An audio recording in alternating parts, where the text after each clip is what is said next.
Hey folks, it's Jeff Antoniuk. Welcome to the InBetween-isode. This is InBetween-isode number 5. I want to talk a little bit about some elements of what swing is, what makes things swing, talking about articulation.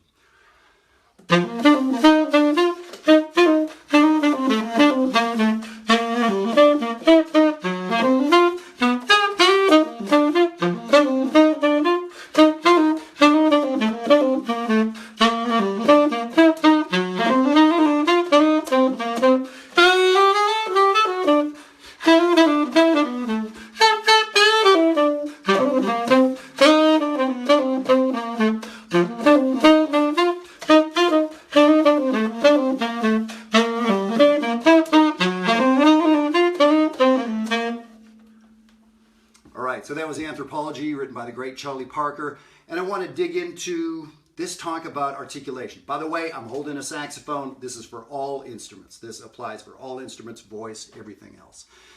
First of all, welcome to the InBetween-isode. We are starting a new video series in 2 weeks. I'm going to do one more of these standalone videos, and then a new series starting the week of February 1st. And that's going to be talking about sort of how we learn, the important things to learn about how we learn. And I'm gearing this as much to teachers as to students, because I think we're all both. I do a lot of teaching, but when I'm practicing, when I'm a student, I'm essentially teaching myself, right? So I think knowing all these skills is great, whether you actually ever make a dollar teaching or whether you make a dollar performing. I think both skills are good to know. So anyway, let's jump into this idea here. In a couple days, I'm going to Virginia Commonwealth University with a great band I'm in, and we're going to be doing some guest lecturing and a concert and talking about having a compelling time feel and rhythm and swing and what is this stuff all about and how to talk about it. So I've enjoyed thinking about this quite a bit, and one of the things I want to talk to you about is articulation. To me, that's a really big idea. Now, some of you that have seen InBetween-isode number 3 heard me talk about the power of playing straight, even eighth notes. So you may find this to be a little contradictory to that. It's not. They coexist. But that stands on its own. That's something you should practice. This is something we can overlay onto that. I grew up playing in big bands. I went to the University of North Texas, which has a strong big band tradition. And how to play in a big band, how to sing in a choir and have it sound like one big instrument. We need to enunciate together. So that's what I want to talk about here a little bit. One thing I want to say is swing, we get told a lot, especially at younger ages, that swing is this triplety based on triplets. That works at like one tempo. That's true.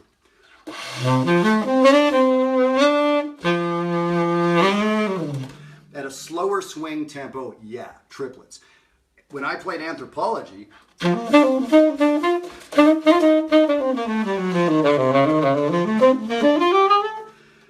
were no triplets there. That was pretty much straight. Yet, I hope you thought it swung when I played it. So how is it that I'm playing essentially straight, but it sounds like swing? Articulation. So that's what we're talking about today. So I've got a PDF here I'd love to send you. It's an article that I wrote, I think it was maybe for Jazz Ed magazine or something like that. I'm just going to go through it really quickly. I'd love to send you a copy, so send me your email address. I'll get it off to you. So one of the first things, and this lines up with InBetween-isode number 3, is jazz is legato music.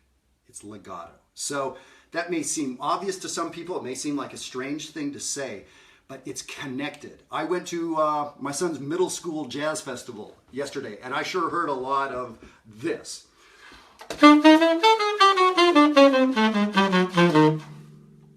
Way too much articulation. First rule about articulation, don't articulate. Very much. So, legato. Now there may be rests put in there, but it is legato music. Think about the ride cymbal on the drums or the brushes, right? All that connected sound. Think about the walking bass. It's not boom, boom, boom, right? They're connected notes. It's legato. Most people screw up by articulating too much. That's rule number 1. So rule number 2 on here, and to me this is one of the big ones.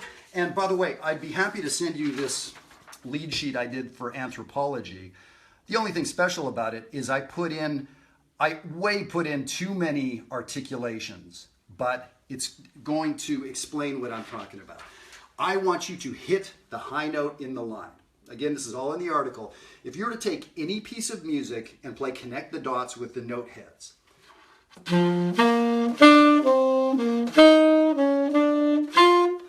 So in that tune, we play connect the dots, and there are peaks. Boo, doo, ba. So it is what? The third note of the song is a peak because the two notes before it are lower. The note after it is lower as well. It creates a peak. Wherever there's a peak, we put a sideways accent. You hit that note with your tongue. And so that brings it out a little bit. It enunciates the note, but it also changes the timbre on any instrument, right? On the piano, on a ride cymbal, when you hit it harder, the key, the cymbal, the timbre changes. So it's cool. Not only is there a volume change, not only is there an intensity change, but there's a timbre change. So that's an important part to what makes something swing. So it's as simple as that. If you were to literally get out a pencil and connect all the note heads, wherever there's a peak, you hit that note. Like in that sentence I said. I just said you hit that note. I don't know how I picked that syllable, but I picked it. And that gave the sentence hopefully some energy.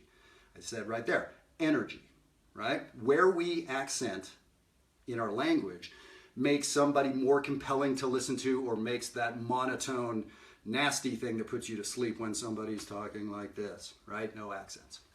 So that's a big one. Here's the corollary to that rule is when you have a valley, we call it ghosting the note. So right there. So 1, 2, 3, 4, 5. The fifth note is a valley. So I don't want to play. I tongue too much, but I played them all even. I won't tongue too much. I'll swing more. None of those are cutting it.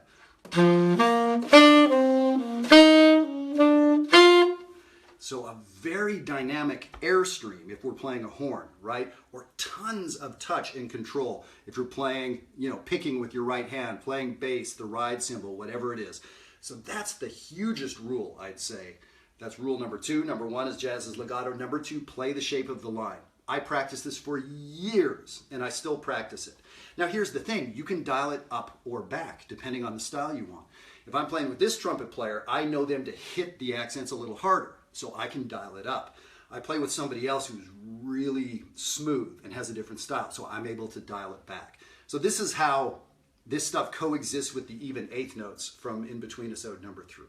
Okay, we can get very deep into it. I've worked with many excellent students for a year or two on this. So it's easy to say in a sentence, but this requires some work and some intense control. Just hitting those high notes. Well, you hit it too hard, your embouchure's too tight, you don't voice right, squeaks, mispitches, intonation stuff. This is hard to do, but you gotta learn how to do it. Okay, so that was rule number 2. Number 3, I was thinking I should probably just do a video on this. I got to spend a week with Dizzy Gillespie in the mid-'80s, a whole week, like kind of hanging out with him. It was pretty awesome. And he told this story about where the word bebop came from, as in the style of bebop. He may have been making it up, but all I know is he was there for the invention of it, so I'm going with it. The short version of the story is the last 2 notes of every phrase in bebop. Those 2 notes, bebop, bebop. So when you say bebop, it's long, short. Ba-do-ba-da-ba-da. I hear a lot of people reverse it. Now, when I say a lot of people, beginning level. Da-da, beat-bop. Now, so there's a lot of ways to get it wrong. Bebop. They're both B sounds, so they're pumped, they're articulated. Both articulated, but one's long, one's short. So, all phrase endings, bebop. If we're playing pre-bebop music, swing.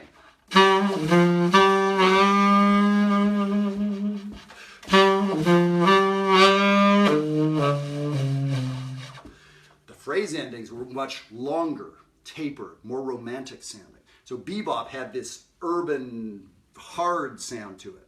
So that's what you got to go for. And by the way, that's the way we play funk music, a lot of Brazilian music, a lot of stuff since bebop. So even if you're not a dyed-in-the-wool bebopper, that's how we articulate playing a Bruno Mars tune or something like that.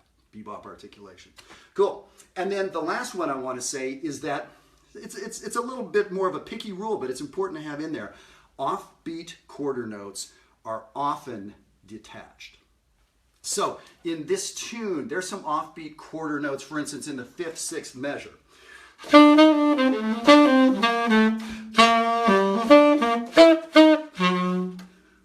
Those quarter notes that are off the beat, they're played detached. It can sound not so good if we make those too legato. It's like this in a lot of Brazilian music. Now, this rule I'd say is about 70% of the time. There are times that we will play offbeat quarter notes more legato, but in general, when you see an offbeat quarter note, or in this instance, at the end of the 5th measure here, there's an 8th note on the and of 4 tied across the measure to an 8th note on beat 1. I hope you can see it. That counts as an offbeat quarter note. 2 8th notes tied together that begin on the offbeat. Detach those. When I hear people having time issues, lots of times they're playing those notes too legato to begin with, and they get behind. So anyway, that's a pretty good rule. Let's call it 70% of the time. And now the way you test it is you go and listen to how Kenny Dorham or Bird or Jocko or whoever played that line, and you'll start getting a good sense of reading it, what to do. So that's it. Those are 4 rules. And some of those rules, like I'm talking about, take months and years to get nailed on your instrument. But wow, the control you have is pretty great. So like I said, I'd love to send you the article if you're interested, or if that, if having this anthropology lead sheet with essentially all the rules that I talked about are sort of written in here. So if that is helpful, I'd love to send it to you. Just send me an email at jeffantoniuk.com. At jeffantoniuk@gmail.com. Or hit me through Facebook Messenger, any of that. I'd be happy to send it to you. So there we go. So thank you for tuning into these videos. I really appreciate that. And please subscribe to the YouTube channel. We'll just send you a simple email when the next video comes out. Thank you for sharing this with any friends that you think may find this stuff interesting. I just enjoy sharing this information with people out there and getting into conversations about it. I've loved people giving me feedback about their take on a given exercise, or what works for them or what doesn't work. So I really appreciate you staying in touch with me, and we'll see you soon. InBetween-isode next week, and then starting the new jazz series after that. So yeah, check me out. Go to YouTube channel Jeff Antoniuk Educator, and that's where all of these videos are archived. I do them live on Facebook. Maybe you're seeing it live on Facebook now. I want it to be natural. Yes, it could be slicker. I could put fancy titles on it and maybe higher quality video, but I'd actually rather have it be this way and be honest, me sort of talking to you, no chance of fixing anything or overdubs or any of that mess. So that's what I want this to be, and you can always find the videos archived on YouTube. All right, thanks so much. Take care.